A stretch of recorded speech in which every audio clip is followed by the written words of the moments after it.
Bom, muito boa tarde a todos. Boa tarde. O tema que vamos discutir hoje, brevemente, é esse que está aqui no quadro, débitos e créditos. Para facilitar a condução e a gente não devanear muito, eu vou me guiar aqui por um esboço que eu montei. Bom, quando a gente fala nessa palavra, né, débitos e créditos, parece que a gente não está falando de espiritismo, né? Não está falando de reforma íntima, não está falando de crescimento moral. Parece que a gente está falando aqui de contabilidade, né?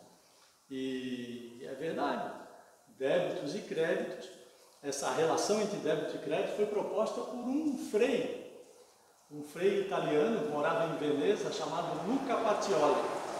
Ele viveu lá de 1400 e tantos, lá até 1500 e um quebradinho. E ele propôs uma coisa chamada método das partidas dobradas. Quem é contador aqui, ou quem já se envolveu com contabilidade, já ouviu falar bastante do Luca Pacioli. Então era um frei, né, um religioso. E ele propunha essa história de débitos de um lado e créditos do outro. Por que eu estou trazendo o Luca Pacioli aqui? Não é pelo fato de ele ter sido um frei, né, lá na Itália, lá no século XV, meio entre um e outro. Sim, porque tem tudo a ver com essa nossa reforma íntima, né?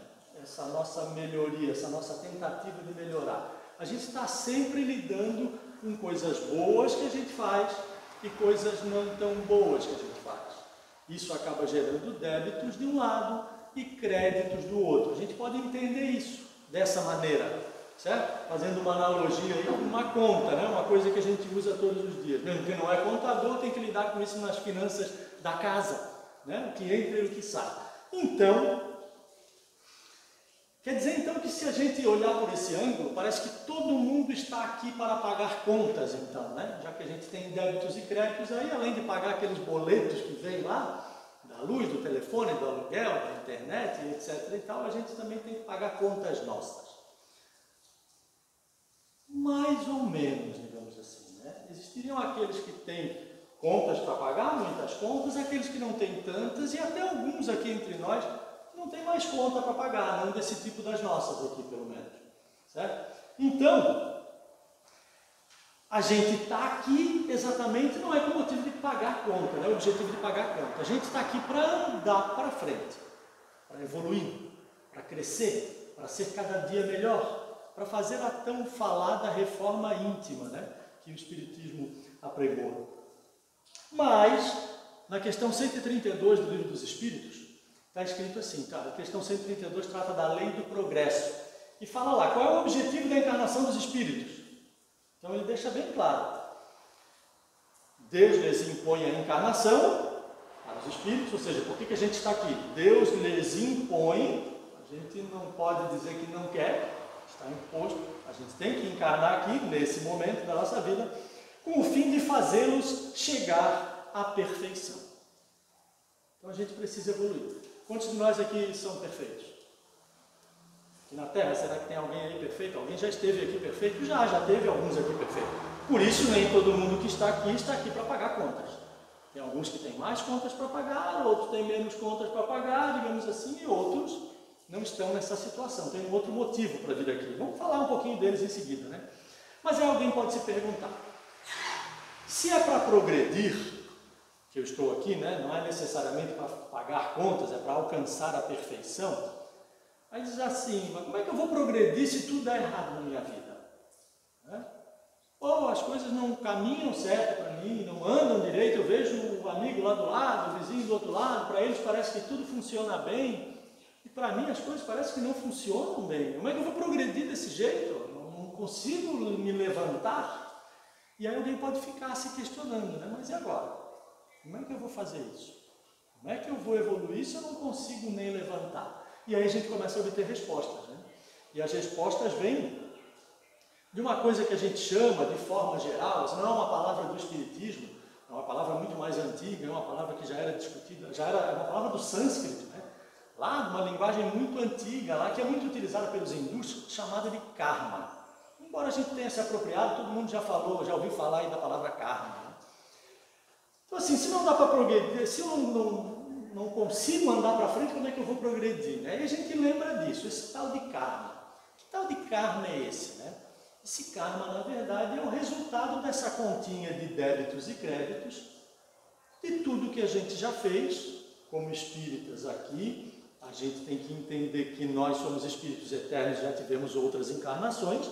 Então, nessas outras encarnações, nós acumulamos um bocado de débitos e créditos, né? Esse nosso livrinho de registro contábil ali foi anotando, né? Coisas boas de um lado, coisas ruins do outro. Acontece que, se a gente está aqui hoje, quer dizer que a conta está desequilibrada. Está desequilibrada, muito provavelmente, para o lado negativo.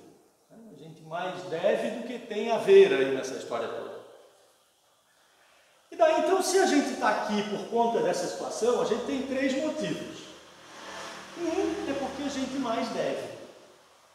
Isso que eu acabei de falar. Ou seja, nós estamos aqui para expiar. É o nome que o Espiritismo dá, né? A gente está vivendo num mundo de provas e expiações. Acredito que vocês já tenham ouvido essa expressão. Então, um dos motivos da gente estar aqui é para expiar. Significa, então, que nós temos mais a pagar do que a receber. Muito mais a pagar. Muita coisa para pagar a gente tem ainda. Pagar, vamos entender isso assim, a gente tem que corrigir algumas falhas do passado, né? E sendo essa a situação, como a gente viu anteriormente ali, nós não temos como escolher. É imposto isso a nós. Nós precisamos vir aqui resgatar essas atitudes, esses pensamentos, essas situações um pouco embaraçosas em que nós nos envolvemos em encarnações passadas, geraram prejuízo para o colega A, para o colega B, ou às vezes para nós mesmos, né? Ou às vezes para uma comunidade inteira. Certo? Dependendo do tamanho dessa atitude, dessa decisão que a gente tomou, do tamanho desse prejuízo, a gente adquiriu um débito maior ou menor. Bom, esse é um motivo pelo qual nós podemos estar aqui hoje. O segundo motivo, tomar uma aguinha. Hoje eu estou falando desde de manhã cedo. E começa a ficar com a boca seca. Segundo motivo pelo qual nós estamos aqui, então, um para expiar, o outro é para nos provar. A gente vive num mundo de provas e expiações, então, ou para expiar, a situação mais complicada que a gente poderia estar vivendo aqui, ou para nos provar. Muitos de nós até passamos pelas duas situações, né? Nos provamos em alguma coisa, mas temos muitas coisas ainda para expiar. Qual é a diferença entre a prova e a expiação? Na expiação a gente vem na marra, né? Assim, ó, não tem para onde correr, amigão. Tem que resgatar isso daqui, tem que corrigir essa situação embaraçosa que tu gerou. E, portanto, a gente vem para cá para expiação. Normalmente, nessas expiações, a gente tem situações bastante desagradáveis aqui na Terra, né? E aí a gente pode começar a responder aquela pergunta que tem lá. Ah, mas tudo dá errado para mim. Pode ser que o motivo esteja lá. Eu falei, pode ser, né? Não afirmei? Porque o motivo também pode estar aqui. Às vezes a gente acumula um bocado de débito nessa encarnação mesmo, né? Nessa aqui agora. A gente vive fazendo coisa errada uma atrás da outra, certo? E aí as coisas acabam não se encaminhando bem. Mas digamos que pode ser de uma vida anterior a essa, né? De uma encarnação anterior a essa. A segunda situação, então, para nos provar. Quando a gente vai nos submeter a provas, né? Somos nós que estamos nos provando. Olha só como muda o verbo, né? Eu escolhi a prova. Então, se eu escolhi a prova, agora é uma opção minha. Será que eu vou tirar uma nota boa nessa prova? Nem sempre, né? Quanta gente aí se propõe a fazer um vestibular, por exemplo, né? Para tentar trazer para o nosso dia a dia aqui, e chega lá no vestibular e tira uma nota pior do que aquela que achava que iria tirar, né? Ele foi voluntariamente, ele se inscreveu, fez a inscrição lá no vestibular, pagou a taxa, estudou as matérias, chegou lá, tirou uma nota inferior àquela que gostaria de tirar e acabou não sendo aprovada, por exemplo. Então existe o caso de estarmos aqui por conta de uma prova e não conseguirmos superar essa prova, certo? É raro? Não é tão raro não. É até comum a gente não conseguir passar na prova, ou pelo menos não passar com aquela notona que a gente queria, né? Passar com 10, com estrelinhas lá. A gente passa assim raspando, aí precisa fazer uma recuperaçãozinha, revisar mais algum conteúdo, alguma coisa parecida com isso. Terceira situação, então, a gente veio em expiação, não tem para onde correr. A gente pode ter vindo em prova, e a gente tem como optar, ou a gente pode ser um missionário, né? Aí a situação nossa é diferente. Essa conta nossa aqui já é muito mais positiva, certo? E agora a gente veio aqui para exercer uma missão. E exercendo essa missão, a gente até pode se submeter a algumas provas nessa missão. Uma prova, por exemplo, de pobreza, uma prova, por exemplo, de uma deficiência física. A gente não tinha nada para pagar sobre isso, mas a gente se submeteu àquilo para mostrar para a população em geral, que desconhece isso de forma geral, né? Que olha, pô, aquele fulano lá, né? Esses dias eu estava vendo um menino aqui, brasileiro, que não tinha os braços nem as pernas. E ele fazia palestras motivacionais. Imagina, será que esse é um missionário? Né? Ele pode até ter se submetido àquela prova ali, mas do jeito que ele era inspirado e feliz da vida com aquela condição que ele vivia, que era bastante complicada, parece que era um desses missionários, né? A conta dele já está legal e ele se submeteu a uma prova muito forte para trazer para a gente uma mensagem positiva, o que a gente chama de missão, né? Ele veio numa missão. Essa missão tinha alguns entraves ali no meio do caminho. E os entraves estavam justamente relacionados a isso. Ele mostrar para a gente que, olha, mesmo com problemas, é possível a gente caminhar para frente, né? E olha só, né? A mensagem que foi lida no início, né? Tudo a ver com isso. Né? Há tempos atrás eu estava assistindo um documentário no Netflix sobre o Bill Gates. Todo mundo aqui já deve ter ouvido falar no Bill Gates, né? O cara que fundou a Microsoft, uma das empresas mais valiosas do mundo. E ele meio que se afastou um pouco da direção dos trabalhos na Microsoft e abriu uma fundação, ele junto com a mulher dele, né? E ele destina milhões e milhões de dólares por ano hoje para tentar solucionar alguns problemas de populações pobres ou problemas de poluição, como por exemplo lixo, né, muito plástico nos oceanos, por exemplo, os peixes morrem por conta disso, ou populações muito pobres que não têm água tratada, não têm saneamento básico. É um caso diferente, né? Um cara que veio numa condição bem diferente desse menino que não tem braço nem pernas, pode ter sido uma opção dele, a gente não sabe, né? Não me parece também um missionário, assim, né? Bill Gates teve vários escorregões na vida dele, né? Que um missionário normalmente não tem. Mas hoje ele está fazendo uma tarefa legal de caridade. Ah, está cheio de dinheiro, Fábio, então é fácil para ele fazer uma tarefa dessa. É, bem mais fácil. Mas e aqueles que estão também cheios de dinheiro e não fazem nada pelos outros? E esse menino que eu acabei de me referir, né? Que sem braço, sem perna e dá palestra motivacional. Então, quer dizer, existe a possibilidade. Cabe muito mais a gente decidir. Mas aí a gente pode fazer uma outra pergunta, né? Então, se existe essa história de débitos e créditos, e parece que está registrado lá, tem um cara lá em cima, um contador, né? Um contador grandão sentado numa cadeira parecida com essa aqui, com um livrão desse aí na mão, anotando, né? O Fábio lá, débito do lado de cá, crédito do lado de lá, o outro lá, e débito e crédito, vai anotando débito e crédito para todo mundo, né? Parece que tem sempre alguém olhando lá de cima, né? Um monitoramento. Será que é bem assim? Também não, né? A coisa não é assim tão repressiva, né?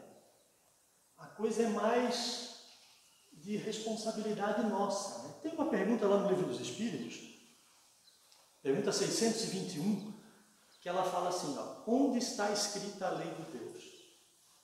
Aqueles que já leram o Livro dos Espíritos devem lembrar dessa pergunta, porque ela é bem clássica, assim, né? E diz assim, está escrita na consciência.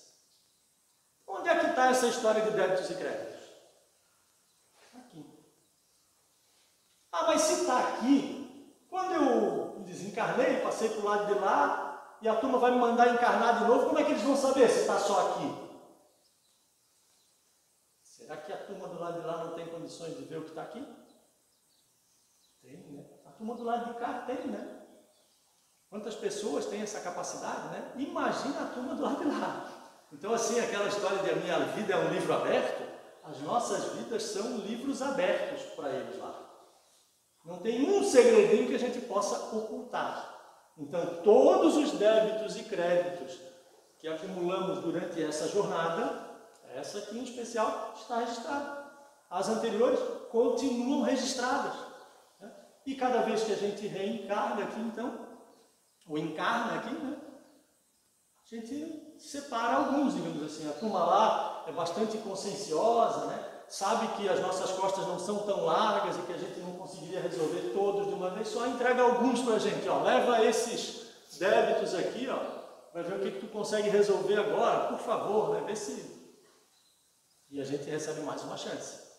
E aí tem uma turminha que vem para cá e em vez de resolver esses aqui e acumular mais créditos, acaba acumulando mais débitos, né? Sempre nessa desculpa de que, mas se eu tivesse dinheiro eu faria aquela caridade lá, né? Caridade não se faz só com dinheiro, né? Por exemplo, a minha presença aqui não é paga, né? Não é remunerada. Não é uma maneira de tentar ajudar os outros. Né? E quantas outras coisas desse tipo, muito mais simples do que essa, a gente pode fazer, né? Ajudar alguém a atravessar a rua. E a gente não faz. Devolver o troco errado que nos foi dado na padaria. E aí quem vai ter que pagar é o caixa da padaria lá, que às vezes ganha um salário igual o nosso lá, um salário mínimo por mês. E a gente bota o troquinho errado no bolso e, de certa forma, a gente está fazendo um bem, né? Olha lá, está acumulando um crédito naquela hora, quando devolve. O troco veio errado. Mas aí, o que tem muita gente fazendo, né? Opa! Sai rapidinho, faz de conta que não viu, né? Se infiltrar na fila, no trânsito, né? No banco e por aí afora. Daí, em vez de acumular créditos, vai acumulando débitos, né? E é de pouquinho em pouquinho, né? Se a gente gastar R$1 só por dia, durante a vida inteira, mas não ganhar nem R$1 por dia, a gente vai acabar a vida pobre, né? Devendo ainda, mesmo que seja só R$1 de gasto por dia. Não importa quanto a gente gasta, qual é o tamanho do débito. O que importa é que ou a gente gera crédito para abater, ou a conta vai ficando negativa. Negativa e negativa. Seguindo, aí a nossa próxima pergunta que a gente se faz é: então não tenho como fugir dessa contabilidade? E a gente meio que já respondeu anteriormente, né? Não. A gente não tem como fugir dela, ela está ali. Mas a gente pode, né, ó, como é que eu mato o débito? Gerando crédito. E a gente acabou de dar alguns exemplos agora, né? De geração de crédito. E são vários os exemplos, né? Vários. Não é só no troco da padaria ou ajudando uma pessoa a atravessar a rua. Cedendo uma vaga no trânsito, a gente já começa a gerar crédito. Parece tão simples. Mas o mais comum hoje é a gente querer botar o carro na frente do outro, né? E eu falo do trânsito porque parece uma coisa muito comum, né? Ou da fila de qualquer coisa, né? Fila do banco, fila de qualquer coisa. E aí o cara quer ir na frente, né? Ele sabe que não é para ele ir na frente, mesmo que ele esteja com a razão de ir na frente, né? Parece que tem alguém com mais pressa, né? Conta uma história que alguém foi trabalhar na Alemanha, há anos atrás, assim, e chegava tarde todo dia no trabalho. E aí chegava tarde e parava o carro sempre na porta da empresa, que tinha sempre uma vaga guardada ali. E aí ele dizia: pô, sou um cara de sorte mesmo, né? Sempre que eu chego aqui, tem uma vaga na frente aqui para mim. E aí um dia ele foi com um colega para o trabalho. E foi cedo. Era cedo ainda. Naquele dia não estava atrasado. E aí foi estacionar o carro e o colega falou que ia estacionar bem longe da porta da empresa. E aí esse fulano perguntou para ele assim: mas por que tão longe da porta? Está cheio de vaga lá na frente da porta da empresa. Exatamente, diz o amiguinho ali do lado. Aquelas vagas lá na frente da porta da empresa são para aqueles que chegam atrasados.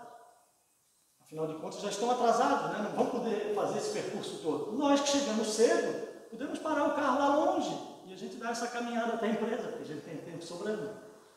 Será que a gente já não está acumulando um crédito? Uma ação tão simples assim? Então dá para ir acumulando créditos, né? Pagando algumas dívidas, digamos assim, equilibrando a nossa conta. E às vezes até equilibrando ou positivando, né? Saindo daqui com mais a ver com mais a receber do que a pagar, né? É possível, depende da nossa disposição para fazer isso.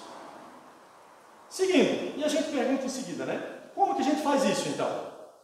Bom, eu dei alguns exemplos, mas lá no Evangelho segundo o Espiritismo, lá no iniciozinho, na introdução dele, no item 4, tem um trecho grande de Sócrates. E Sócrates foi um cara que recebeu o título, pelo menos assim, de ter sido o autor dessa frase aqui assim, ó, conheça-te a ti mesmo. Diz a história que vários antes de Sócrates já teriam mencionado isso, mas ele ficou registrado lá como um cara que falou isso. Conheça-te a ti mesmo. Essa é a melhor maneira de a gente começar a acumular créditos. Se a gente seguir um pouquinho e olhar o Livro dos Espíritos, lá na pergunta 919A, tem pergunta 919A, Santo Agostinho responde a uma pergunta similar a essa, né, de como é que a gente vai fazer para resgatar isso. E aí Santo Agostinho responde para o Kardec. Ele diz o seguinte, assim, ó, ao fim do dia, palavras de Santo Agostinho relatadas lá no Livro dos Espíritos, né? Ao fim do dia, eu interrogava a minha consciência. Lembra lá onde é que a gente falou que está gravado isso? Débitos e créditos? Na consciência. Ao fim do dia eu interrogava a minha consciência. Passava em revista o que havia feito e perguntava a mim mesmo se não faltara algum dever, se ninguém tivera motivo para se queixar de mim. É muito difícil fazer isso. Ao fim do dia ou no início do dia, né? Embalar quem é que pensa melhor em qual hora. Tem gente que gosta de refletir antes de dormir, tem gente que gosta de refletir já quando acorda de manhã. Ou durante o dia, que seja em qualquer horário. Mas será que a gente para pensar em algum momento do dia nisso, né? Vou repetir, olha lá. Ele fala que ao fim do dia, né? Interrogava a minha consciência. Se perguntar, né? Passava em revista o que havia feito e perguntava a mim mesmo. Passava em revista o que eu fiz durante o dia. Olhava tudo, prestava atenção. O que eu fiz aquela hora, o que eu fiz a outra hora, como é que eu agi. E perguntava a mim mesmo se não faltara algum dever. Ou seja, será que eu deixei de fazer alguma coisa que estava ali pronta para eu fazer e eu não fiz? Né? Será que na hora que aquela pessoa levantou a voz comigo, ao invés de exercitar a minha paciência e acumular mais um crédito, o que eu fiz não foi devolver voz alta para ela? E começar uma briga, talvez, alguma coisa assim? Né? Então, perguntava a mim mesmo se não faltara algum dever, se ninguém tivera motivo para se queixar de mim. Vamos fazer um pacto aqui, todo mundo, a partir de hoje, começar a fazer essas perguntinhas durante o dia? Qualquer horário, não precisa ser à noite antes de dormir ou de manhã ao acordar, né? Se perguntar durante o dia, de vez em quando, será que eu estou no caminho certo? Será que tem alguém que está se queixando de mim diante do que eu estou fazendo? A gente sabe sempre que vai ter alguém para reclamar, né? Já diz o ditado que nem Jesus agradou a todos, certo? Mas se dentro da nossa consciência, que daí está gravado, a gente está andando pelo caminho certo, né? Claro que tem gente que não vai gostar, certo? Porque se tu pinta a casa de amarelo, o vizinho do lado pode não gostar porque ficou com inveja de ti, porque a casa está sem pintar ainda. Mas isso faz parte do ser humano, não é esse tipo de coisa que a gente está falando. A ideia é, será que dentro do caminho do bem ali, será que a gente está se comportando adequadamente? Será que a gente não perdeu uma oportunidade de acumular um crédito e acabou transformando em mais um débito, né? Durante o dia, e a gente vive inúmeras situações durante o dia, todos os dias. Bom, seguindo, na prática, o que a gente pode fazer, né? Conheça-te a ti mesmo, isso aí no final do dia a gente vai lá e faz a revisão. Mas e daí na prática, o que a gente pode fazer? Eu posso dar algumas dicas para vocês. A gente é movido por 3 coisas: pensamento, comportamento e emoção. A gente pode pecar em pensamento. Se a gente começar a pensar besteira o dia inteiro, a gente também está acumulando débito. Tenho certeza absoluta disso. Lembra que para a turma do lado de lá, nós somos um livro aberto. E a verdade é que, se a gente for estudar o que a doutrina espírita propõe, os nossos pensamentos são transformados em realidade. Então, se eu estou pensando naquilo, eu já estou preparando aquela besteirinha que eu estava querendo fazer, né? Então, já comecei a acumular débito. É claro que a hora que eu executar, o débito é maior ainda, mas eu já comecei a acumular aquele R$1, certo? Então, em pensamentos. Como é que a gente constrói bons pensamentos? Conhecimento. É muito difícil a gente construir bons pensamentos se a gente não estudar. A gente tem que se alimentar de coisas boas. Quando eu falo estudar, não significa só estudar a ciência. Estudar coisas boas, estudar é ler, né? Aprender coisas novas. Não significa só virar cientista. Certo? Aprender coisas novas, boas, coisas boas novas. Porque com o acúmulo de conhecimento, a gente gera mais cultura dentro da gente. E aí quando a gente gera mais cultura dentro da gente, e alguém quer atravessar na nossa frente do trânsito, a gente reconhece que ele deve estar com mais pressa do que a gente deixa ele passar. Ao invés de tocar o carro em cima e às vezes bater, desembarcar, criar briga, o outro já sai armado, enfim, tudo isso que a gente vê por aí acontecendo, né? Certo? E quando a gente gera mais cultura, a sabedoria é o próximo passo, né? E a sabedoria daí vai nos permitir sempre tomar a decisão certa dentro de qualquer situação. Mas a gente precisa acumular conhecimento, pensamento. Segundo, comportamento. Como é que a gente muda comportamento? Comportamento não é criado assim, né? O comportamento ele começa com pequenas coisas. As pequenas coisas são as atitudes. Aquela menor de todas. Vou dar um exemplo para vocês. Quando a cultura é meio atravessada, a gente acaba criando atitudes que são também atravessadas. Uma vez viajando para outro país, e a gente estava à mesa comendo, e um dos anfitriões assoou o nariz. Na mesa. Todo mundo comendo. Não é uma atitude muito educada para nós aqui, né? Construindo aquelas atitudes, repetindo aquelas atitudes lá, ele criou hábitos e entrou dentro da cultura deles ali que poderia assoar o nariz assim. Um exemplinho simples, uma atitude muito simples. Quantas atitudes a gente toma durante o dia? Como, por exemplo, ouvir uma coisa e responder sem pensar. Fulano gritou de lá, eu gritei daqui. Fulano botou o carro na minha frente e eu acelerei mais. Né? E assim, inúmeras atitudes que se repetem, né? E se repetem mais ainda no nosso ambiente familiar. Porque no ambiente familiar, como a gente tem mais intimidade, a gente responde com mais prontidão, né? A gente pensa ainda menos. E aí as atitudes, às vezes, são ainda mais negativas. Ali mesmo é que a gente exercita os débitos. Né? Uma oportunidade enorme de exercitar créditos. Afinal, nós estamos ali reunidos por acaso. Então, uma oportunidade enorme de corrigir os débitos. E a gente vai lá e acaba gerando mais débito. Porque ouviu uma coisa A e respondeu outra já sem pensar, sem nada. Então, a gente tem atitudes, a repetição dessas atitudes se transforma em hábitos. E aí, quando é hábito, é muito mais difícil mudar. Porque, como o próprio nome diz, já é habitual. Né? A gente já faz sem pensar quase. E o hábito repetido repete o hábito, repete o hábito, repete o hábito. Daqui a pouco é um comportamento que está interiorizado. Faz parte da personalidade do fulano. E aí surge aqui nessa situação aquela figura, a tal da Gabriela. Vocês conhecem a Gabriela? Desculpe se tem alguma Gabriela aqui. Mas tem uma música do Dorival Caymmi, chamada Gabriela. E a música, a letra fala assim, né? Eu nasci assim, eu cresci assim, você sempre é assim, Gabriela. Quanta gente vestida de Gabriela que tem por aí, né? A Gabriela aquela lá do Dorival. Certo? Parece que vai ser assim a vida inteira. E a gente falou lá no início.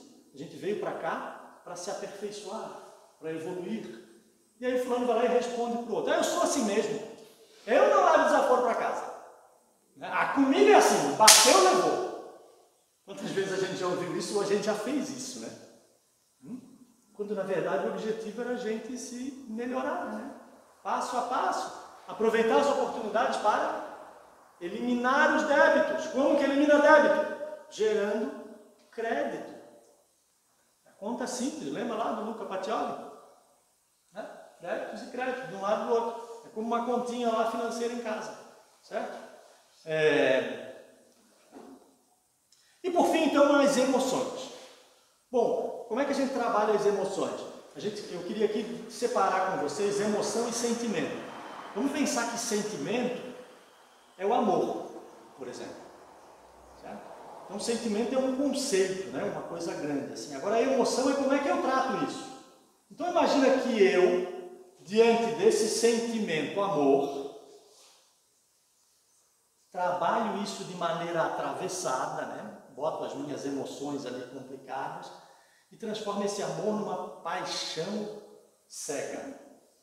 E essa paixão cega me faz, por exemplo, ao terminar um relacionamento, tocar fogo no carro do marido da esposa ou qualquer coisa assim. Matar o marido ou a esposa, como a gente vê por aí, volta e meia acontecendo. Né?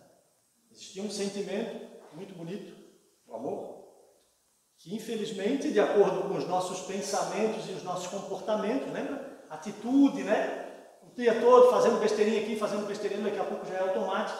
E aqueles pensamentos que nada tem de bom, pegou um sentimento bonito daquele que era o amor e transformou numa paixão maluca que acaba matando o companheiro. Um exemplo parece meio radical, mas acontece por aí, né? Com grande frequência.